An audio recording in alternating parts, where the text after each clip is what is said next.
Our families that need SNAP aid are already struggling to pay for food, and now they're also struggling to figure out what's going on with their November benefits. These headlines came out within hours of each other. Trump administration starts funding full SNAP benefits for November. Well, that's good, but then wait. We then got this headline. Trump asked Supreme Court to block a lower court ruling that required the administration to fully cover food stamp benefits. So never mind. And then Supreme Court let Trump pause full SNAP benefits for now.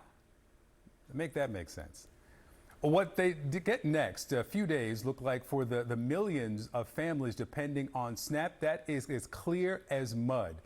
And that's unsettling for the nearly 42 million people who rely on it, especially for those who live in Indian country. In South Dakota, the Pine Ridge Reservation is dealing with some of the harshest economic conditions in the country. Well, before the shutdown, that was the case. It's even worse now. SNAP helps, but these benefits are not welfare for them. They are the fulfillment of treaties between the Oglala Sioux tribe and the U.S. government. Natalie Hand is with us now. She works with the Conscious Alliance Food Sovereignty Center in Oglala, South Dakota, I should say, as a field director for the Pine Ridge Reservation. Natalie, good morning to you. First, let me get your reaction to the Supreme Court's pause on this lower court's order that the full SNAP benefits have to be fulfilled immediately. Hey, Victor. Good morning. Thank you for having me. You know, just your intro was stressful. It's an emotional roller coaster that families are experiencing.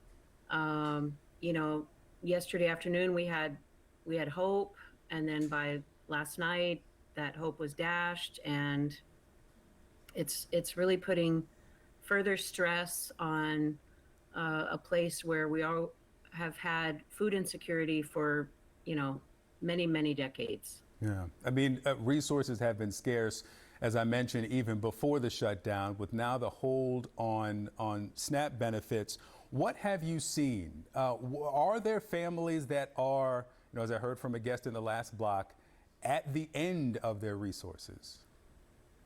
Oh, absolutely. This time of the month, I would say the last week of the month, the first week of the month, for us here in South Dakota, is a critical time for families. They've run out of their SNAP benefit.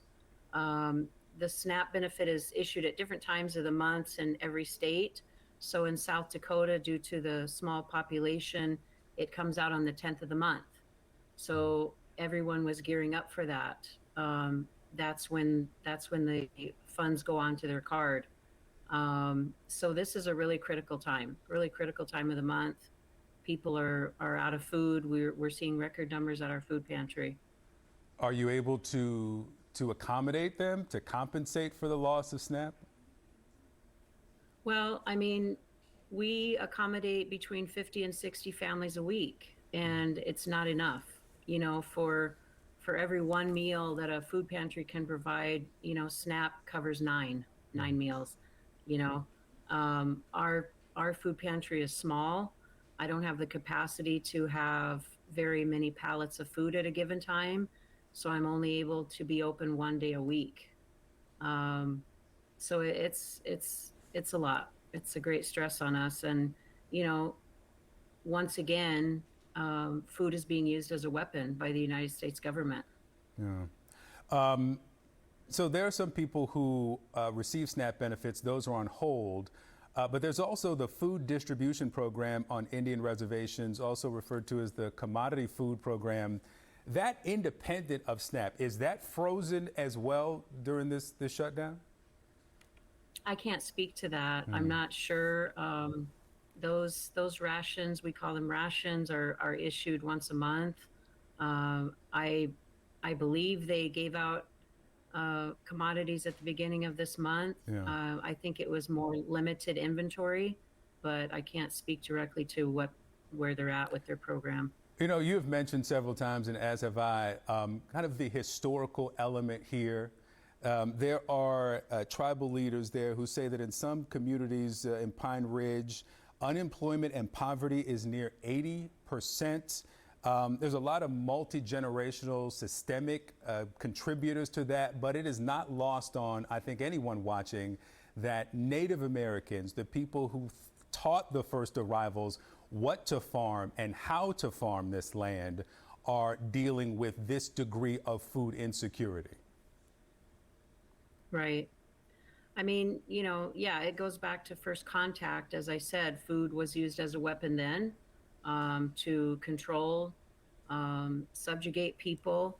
And, in Native population, it has a unique situation in this, in that, there is a active treaty with the United States government where they are to provide for treaty tribes. So that makes tribes unique to the rest of the SNAP recipients in the United States. Well, Natalie Hand, there from Pine Ridge, I thank you for the conversation this morning. Thank you very much. Appreciate your help.